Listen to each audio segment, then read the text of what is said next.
Shalom, selamat sore saudara-saudara yang kekasih. Hari ini saya ingin berbicara tentang persembahan yang mendatangkan malapetaka. Ada persembahan-persembahan yang justru membawa malapetaka. Yang pertama adalah persembahan Kain, persembahan tanpa iman. Dalam Ibrani pasal 11 di situ dikatakan, ya, karena iman Habel telah mempersembahkan kepada Allah korban yang lebih baik daripada korban Kain. Di sini tidak disebutkan memang tentang Kain yang mempersembahkan dengan iman atau tanpa iman, tapi tersirat di sini dengan iman Habel mempersembahkan korban yang lebih baik daripada korban Kain. Lebih baiknya di mana? Lebih baiknya di Habel mempersembahkan dengan iman, Kain tidak. Dan saudara, persembahan yang dilakukan tanpa iman itu tidak menyenangkan Tuhan. Karena dalam Ibrani pasal 14 ayat 23 dikatakan, segala sesuatu yang tidak berdasarkan iman adalah dosa. Jadi persembahan pun bisa menjadi satu dosa kalau dipersembahkan tanpa iman, dan hasilnya adalah malapetaka. Kain membunuh Habel. Ini satu hal yang ironis, urusan persembahan sampai terjadi bunuh-bunuhan. Mempersembahkan tanpa iman membawa malapetaka. Jadi bagaimana? Kalau gitu saya tidak punya iman, lebih baik saya tidak mempersembahkan. Salah. Jadi bagaimana? Persembahkanlah dengan iman, karena tanpa iman kita berdosa. Tanpa iman kita tidak berkenan kepada Allah. Jadi tidak ada pilihan. Orang harus beriman kepada Tuhan, dan karena imannya memuliakan Allah dengan berkat yang Tuhan berikan kepada dia. Yang kedua, persembahan kita bisa menjadi malapetaka kalau kita mempersembahkan itu seenaknya sendiri. Dalam Imamat pasal 10 di situ diceritakan tentang dua imam namanya Nadab dan Abihu. Dia datang ke hadapan hadirat Tuhan dulu itu membawa perbaraan berisi dupa yang dinyalakan dengan api dari mezbah.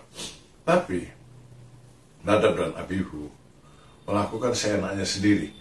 Mungkin dia ambil api dari dapur kali untuk menyalakan perbaraan dupa ini.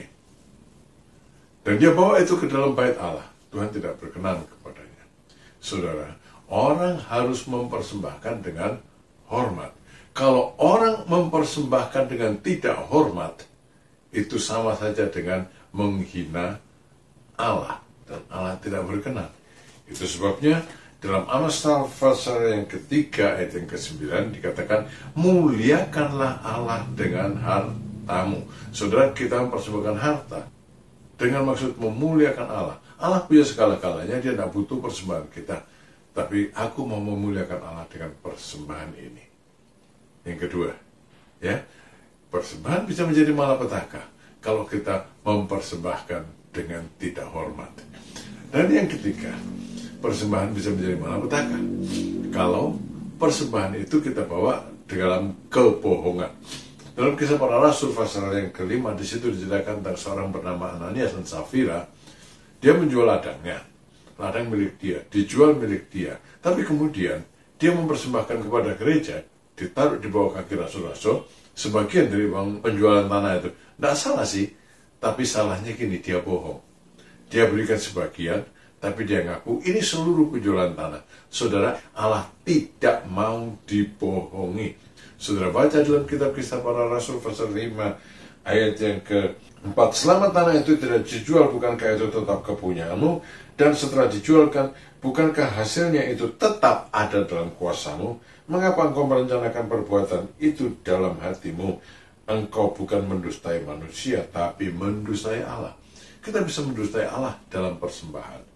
Kita kasih sekian, kita bilang yang sering terjadi adalah dalam persembahan persepuluhan. Kita memberikan 1/100, kita bilang persepuluhan. Untung Tuhan sekarang ini tidak bertindak keras seperti dulu. Tapi jelas, persembahan yang dibawa dalam kebohongan mendatangkan malapetaka, tidak mendatangkan berkat. 3 hal, ingat-ingat. Kalau saudara mempersembahkan, persembahkan dengan iman. 2, persembahkan jangan sembarangan, memuliakan Allah. 3, persembahkan dengan kejujuran, jangan membohongi Allah. Kalau tidak, persembahan itu yang dibawa tanpa iman, seenaknya sendiri, membohongi Allah, itu mendatangkan malapetaka dalam kehidupan kita. Saudara-saudara, mari kita sama-sama belajar melakukan sesuatu yang berkenan di hadapan hadirat Tuhan. Terima kasih sudah mengikuti renungan senja ini. Tuhan memberkati saudara semuanya. Amin.